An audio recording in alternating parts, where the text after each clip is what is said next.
Sa pag-ikot ni Health Secretary Enrique Ona sa ilang evacuation center kahapon, nagpaalala siya sa mga lumikas na pangalagaan ng kalusugan, lalo na't hindi malabong dapuan sila ng sakit tulad ng ubo, lagnat, sakit sa balat at pagkasira ng tiyan kung hindi mag-iingat. Balita hatid ni Sandra Aguinaldo. Iiwasan muna na iuwi yung inyong mag-anak. Mauna ang ating mga padre de pamilya. Maglinis kayo ng inyong lilipatan at siguraduhin ninyo na kaya nyo babalikan ang inyong pamilya sa paaralan, yung ligtas na. Sa Malanday Elementary School kung saan mahigit 10,000 ang evacuees, pinagsabihan ng mga lider ng pamilya na bisitahin ang kanilang mga bahay at maglinis na. Kung patuloy raw kasing bababa ang level ng Marikina River, hindi magtatagal at makakauwi na rin ang mga evacuee.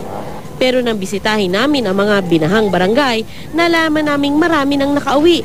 Matindi ang paglilinis sa kailangan dahil halos umabot sa second floor ng mga bahay ang baha.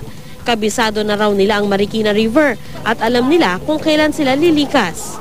Kapag nakita niyo ho yung tubig sa kanal, umaapaw na. Opo. Alis na lang kami dahil nakitanaw naman sa taas kung hanggang saan na may palatandaan din kami doon sa ilog. Ang ulan na yan, makulimlim pa, ganon. Ay kami dito kung ano yun talaga, sanay na kami. Pero siyempre, bahala ka pa rin dahil siyempre, isip mo, yung kaligtasan mo rin sa mga pamilya mo.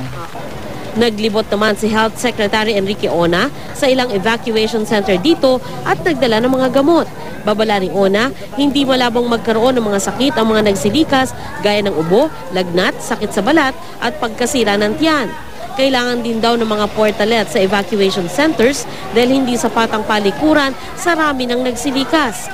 Ayon naman kay Marikina City Mayor Del de Guzman, sapat ang food supply nila para sa mga evacuees. Pero ilan pa rin sa ating mga kababayan ang nagkukusang maghanap ng mga makakain kahit nasa evacuation center na.